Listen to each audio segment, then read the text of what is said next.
7 أسرار بدونها لن تحترف الرسم. الحمد لله والصلاة والسلام على خير خلق الله المبعوث رحمة للعالمين.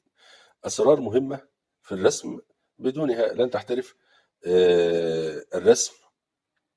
سريعا، إدراكك لهذه الأسرار والإشارة إلى هذه الأسرار يلفت انتباهك واهتمامك، مما يجعلك تصل للاحترافية من طريق سهل ومن طريق قريب.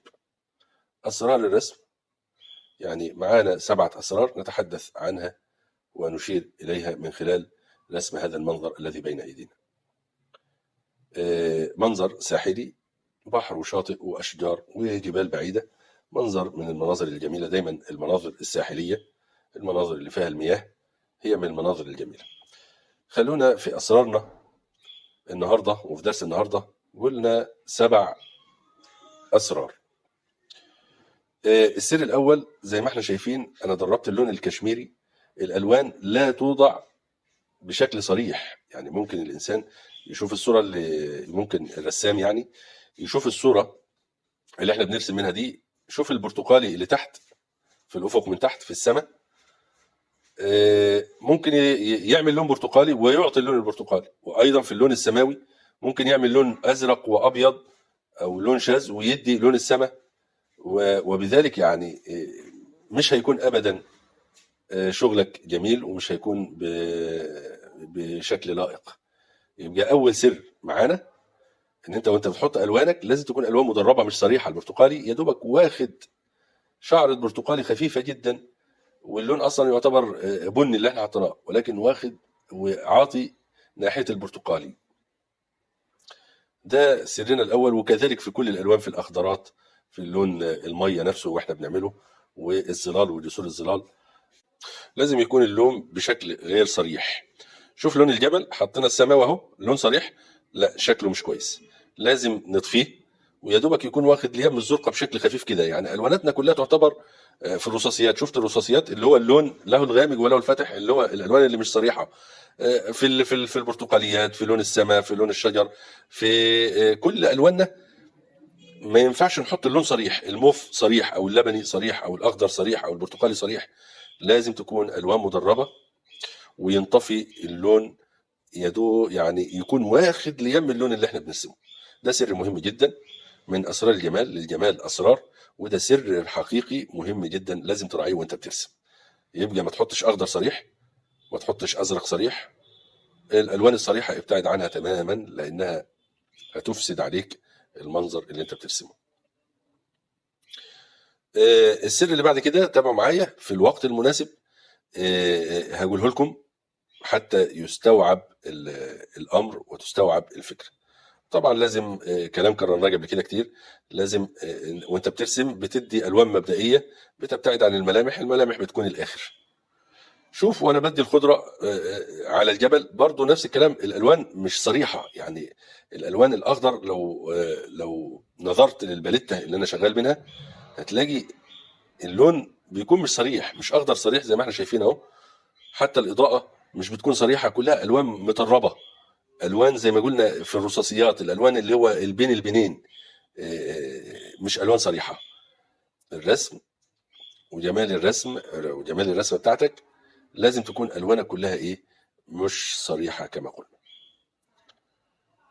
بندي الخضره اللي على الجبل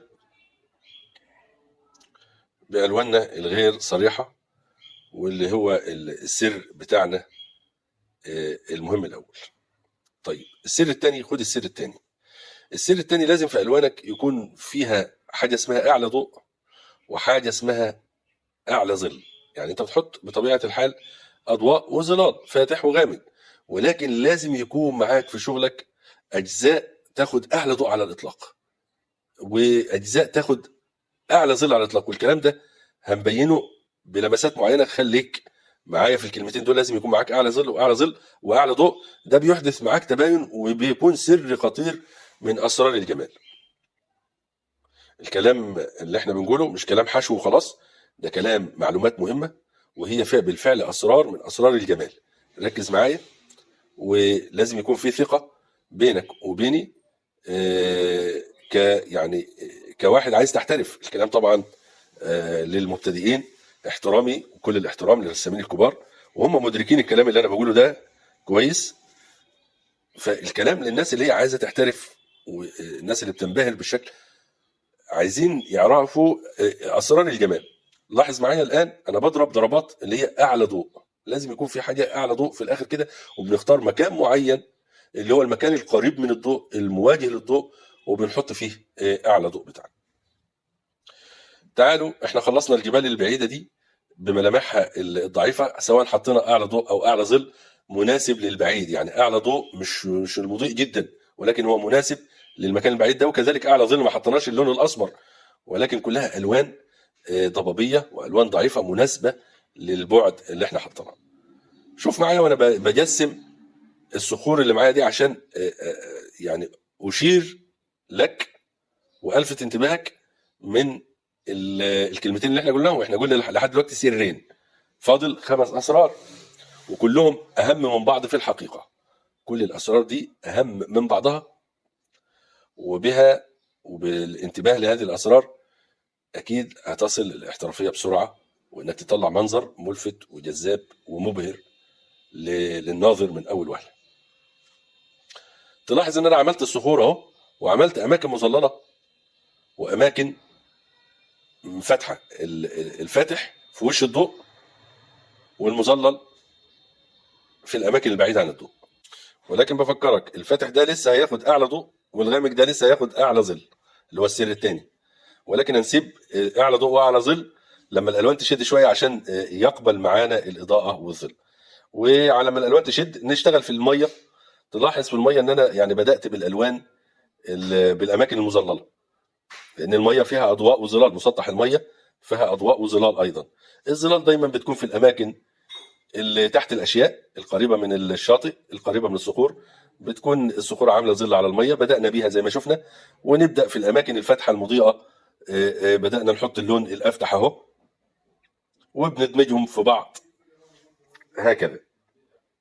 ومن الاسرار ايضا انك تدمج الالوان وهي طريه مع بعضها، يعني الالوان بتدمجها وهي طريه مع بعضها اول باول، وخاصه في وانت بترسم بالوان اكريليك زي الالوان اللي احنا شغالين بيها النهارده. شغالين طبعا بالوان الاكريليك. المنظر اللي فات كان بالوان الزيت، المنظر الجليدي بالوان الزيت. اما الان نحن نرسم اليوم بالوان الاكريليك. شفت الالوان اللي انا بحطها كلها، حتى الخضار اللي حطيته، حتى لون الرمله اللي هي المبلله، الرمله المبلله بلون غامق شويه، كلها الوان لو تلاحظ ليست صريحه، ولكن يعني احنا واخدين شويه اليم لون الرمله، ولكن لون متعكر زي ما احنا شايفين. وحتى الخضار اللي احنا حطيناه مش اخضر، لون معكر زي ما احنا شايفين. الاضاءه، شفت المكان المضيء مضيء جدا، حطينا اعلى اضاءه فين؟ في الميه، في المكان المضيء.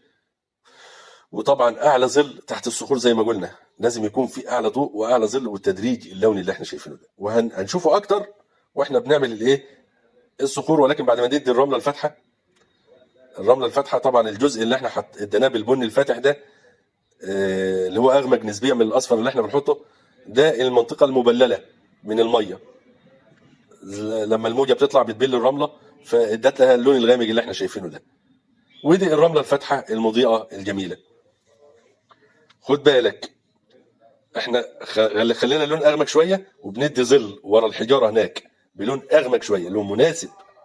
لسه ما اديناش اعلى ضوء في الصخور ولا اعلى ظل، احنا بندي تدريج لوني، وبنخلي الالوان مش صريحه زي ما انت شايف، الوان متداخله، مفيش الوان صريحه، كلها يعني عكرناها ليام الترابي. بدانا ندي اعلى الاضواء زي ما انت شايف، اعلى الاضواء.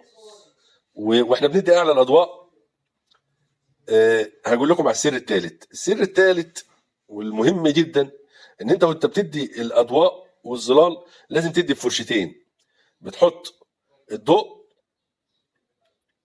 بفرشه، وبفرشه تانية يا اما تنشف الفرشه تماما وتبدا توزع الضوء اللي انت حطيته. تحط جسور للضوء، والجسور بتتحط في اعلى الاماكن، في اعلى الاماكن المضيئه بالنسبه للضوء. وجسور الظل بتتحط في اعمق الاماكن المظلمه، بتحطها في فرشه، وفرشه تانية بتوزع السنه الاضاءه كما سنوزع السنه الظل. انا بحط اعلى ضوء اهو زي ما انت شايف، الفرشه اتعكرت، هبدا اعكر الظل شويه واعمل اضاءه وظلال في الظل نفسه. طيب هنعمل مكان الخضره، نعمل الظل، ظل الخضره، المكان الاخضر بنعطي اللون الغامق المظلل كي نعطي بعد ذلك الاضاءه بلون اخضر فاتح شويه. خلي بالك الصخور دي لسه هتاخد اعلى ظل، وهنشوف هندي اعلى ظل فين، لان ده طبعا السير الثاني زي ما قلنا. اما السير الثالث لازم وانت بتدي الاضواء والظلال هتدي جسور الضوء او جسور الظل بفرشه، وبفرشه تانية توزع من الضوء ده وانت رايح ليم الظل، ومن الظل وانت رايح ليم الضوء. وهوريكم الكلام ده عملي اثناء الشغل، تابعوا معايا، محدش يروح بعيد، محدش يسرع، لان الكلام مترتب على بعضه اذا كنت تريد الاحتراف فعلا. اما الذي يشاهد متعه مشاهده ده سكه تانية. انا بكلم الرسام المهتم باسرار الجمال وازاي رسمتك بتطلع جميله، وايه اللي خلاك تنبهر بالرسومات او اللوحات للرسامين المحترفين. احنا بنتكلم عن اسرار الجمال. شفت اعلى ظل؟ انا بدي الان اعلى ظل، الا ساعات الظل هي شوف بين الصخور في الاماكن العميقه اديت اعلى ظل. المنطقه دي تقريبا انتهينا منها، خدت اعلى ظل. شفت التباين، كميه التباين اللي حصلت؟ بلف على كل الاماكن العميقه وبدلها اعلى ظل، زي ما اديت اعلى ضوء بدي اعلى ظل. هبدا ادي اوراق الاشجار المتباينه دي اللي هي طلعت لوحدها، بديها بدقه شويه لان اطراف ظاهره. كنا تحت كده في الكتل الخضريه بندي لون وخلاص بدون يعني دقه، اما في الاطراف كما تعودنا دائما بتشتغل بدقه شويه، لان خلاص انت بتدي ملامح. ادي شجره وادي شجره، وكذلك الاشجار الثانيه طبعا ادينا السقام بتاعتها بسرعه، وادينا بندي الاوراق بهذه الضربات يمين وشمال. تابع ولاحظ وشوف اتجاهات الفرشه. خدنا كام سر لحد دلوقتي؟ تمام، 3 اسرار. الالوان تكون مش صريحه. رقم 2 لازم يكون في اعلى ضوء واعلى ظل. رقم 3 وانت بتدي الاضواء والظلال اللي هي الاقوى على الاطلاق، وخاصه في الجسور اللي فيها تحديد، بتدي بفرشه وتوزع بفرشه، وده هنشوفه دلوقتي واحنا شغالين. هوريكم السر ده عن قرب واحنا بندي جسور الظل بين الامواج وبعضها. نحن الان نضع الاضواء الاعلى على الاطلاق. هنعلي الضوء خالص اهو، ونبدا ندي بعض الاماكن اللي هي المضيئه زي ما احنا شايفين. حتى في الاشجار، اغصان الاشجار اهو بدانا نعطي اعلى ضوء. درس النهارده درس فعلا غني وفي معلومات كتيره، ولذلك ما بنفصلش الكلام، لان حريص ان انا اقول لكم على الاسرار دي. بنحط اعلى الاضواء في الاشجار. خلصنا الاشجار، الان انا بضع جسر الظل بفرشه، وبفرشه تانية دي فرشه تانية. انا بدلت الفرش عشان اللي مش واخد باله ياخد باله. انا حطيت بفرشه وبوزع الظل بفرشه تانية. هنا زاد الظل شويه مش مشكله، بهديه شويه بهذا الوضع. وكل ما رحنا بعيد كل ما الالوان بهتت وقلت، وكل ما جينا في القرب كل ما الالوان كانت اقوى زي ما احنا شايفين. وده برضو من اسرار الجمال، تدريج اللوني في البعد والقرب. بدي بفرشه، ادى نفس الفرشه اللي كان فيها اللون اهو، جسر ظل، واركنها على جنب، واجيب الفرشه الثانيه. طبعا بدي كذا جسر، وبفرشه ثانيه في ايدي اهو بدلتها، دي الفرشه النظيفه بوزع بيها الظل بتاعي. ونفس العمل ده هنعمله واحنا بندي جسر الضوء. يعني احنا ادينا جسر الظل في اعمق مكان في الموجه، في الحد الفاصل، ولذلك بقول جسر يعني الحد الفاصل بين الموجه والثانيه، بين الاشياء وبعضها. ما جسور الظل بتوضع بين الاشياء وبعضها، شيء على شيء لازم يكون في جسر ظل. وجسر الظل ده بدايته بتكون اعمق مكان، بيكون هو الاغمج على الاطلاق، لون داكن ومناسب للون العنصر اللي احنا بنرسمه. وكذلك الضوء بيكون اقوى مكان فيه ضوء اللي هو المرتفع جدا، اللي هو يعني اول مكان تلقى الضوء هو ده اللي بياخد الضوء، ونبدا نوزع منه بفرشه تانية زي ما عملنا في الظل بنعمل في الضوء. الان انا بدي مجموعه ظلال للاشجار اللي فوق دي والصخور بضربات متباينه كده، هكذا تبدو في الحقيقه في الواقع، فبتبان لقلقه الميه واهتزازات الميه بهذا الشكل. وبعض الجسور البعيده هكذا بفرشه برضو، وبفرشه تانية هنوزع. دي فرشه تانية، انا ببدل الفرشه التانية اللي فيها الظل في ايدي الشمال، وبالفرشه النظيفه وبوزع الظل اللي انا حطيته. لسه ما حطيتش اضاءه. بدأنا نضع الإضاءة بفرشة أيضا أهو، نضع الإضاءة وبفرشة أخرى نوزع الإضاءة دي، ولكن اليم هناك زي ما وزعنا الظل واحنا جايين اليم هنا. بفرد أماكن الإضاءة سريعا بالفرشة وهي لسه طرية قبل ما تشد الألوان، باجي لها على طول بالفرشة التانية. أنا بدلت الفرشة أهو علشان اللي مش واخد باله، دي فرشة نظيفة بدأت أوزع بيها الإيه؟ الإضاءة واحنا رايحين اليم هناك، فتدينا التباين اللي احنا شايفينه ده وشيء على شيء وراجة فوق راجة من رقائق المياه اللي احدثتها الايه؟ الامواج. وطبعا في البعيد بنهدي اللون شويه سواء ظل او ضوء، زي ما انت شايف بالفرشه النظيفه بندمج الالوان. مهم جدا السر ده يا جماعه، اللي هو وضع الضوء بفرشه، وضع جسور الضوء بفرشه، وتوزيع الاضواء من المنبع اللي هو جسر الضوء اللي احنا حاطين عليه الاضاءه بفرشه تانية. سر خطير لازم تاخد بالك منه. لن تحترف الرسم ولن تضع الظلال بشكل دقيق ولا الاضواء بشكل دقيق الا من خلال هذا السر المهم جدا. وتلاحظ ان الموجه وضعنا فيها اماكن مضيئه عن اماكن، اللي هو اعلى ضوء واعلى ظل، لازم كده. واماكن مظلمه طبعا ظل مناسب، مش بالضروره ظل يعني اسمر، يعني اللون الاسمر، لا، الظل اعلى ظل اي مناسب. بدانا نضع اعلى الاضواء هكذا، حتى في الامواج القريبه دي هنضع اعلى الاضواء في بعض الاماكن اللي هي كان عليها بؤره الضوء واتسلط عليها الضوء من المنبع اللي هو الشمس. طبعا مصادر الضوء شباك مفتوح، لمبه جيده، الشمس، دي كلها مصادر ضوء. وطبعا الضوء بينصب في اداء اماكن مضيئه على الاطلاق اهو، حطينا اعلى ضوء. ولو تلاحظ في مساحه الميه عامه فيها اماكن مضيئه واماكن مظلله، واماكن مضيئه جدا جدا متشبعه بالضوء، واماكن مظلله جدا جدا مشبعه بالظل. ده بالنسبه لمساحه الميه عامه. وكذلك مساحه الامواج اللي هي بتشكل البحر ككل، فالموجه عنصر من عناصر البحر عامه. الاضواء الزياده بنحطها اللي هي اعلى ضوء. حتى الرمله اللي موجوده دي طبعا في ميل في الرمله مواجه لمصدر الضوء، الجزئيه دي خدت اعلى ضوء برضه اهو. وهكذا بتطبق الاسرار السبعه اللي معانا. طبعا ضيف الى ذلك دايره الالوان، مهم جدا نتعرف على دايره الالوان. احنا نزلنا فيديو لدايره الالوان، وان شاء الله في الفيديوهات القادمه ناخد دايره الالوان دي بالتفصيل، واسر الالوان، الرصاصيات والبنيات والاخضرات هناخدهم بالتفصيل برضه في فيديوهات قادمه ان شاء الله. سر كبير خالص من اسرار الجمال، لازم تكون عندك فاهم دايره الالوان، تطلع الالوان ازاي. وايضا اللي بعد كده ان يكون معاك ادواتك كامله، ده بيساعدك على جوده شغلك، وان الشغل يطلع جميل. من اسرار الجمال انك تكون العناصر معاك متوفره، حتى حته القماشه اللي بتنشف فيها الفرشه تكون موجوده معاك، فرش كبيره وصغيره علشان تستعمل كل فرشه في العنصر اللي يناسبها.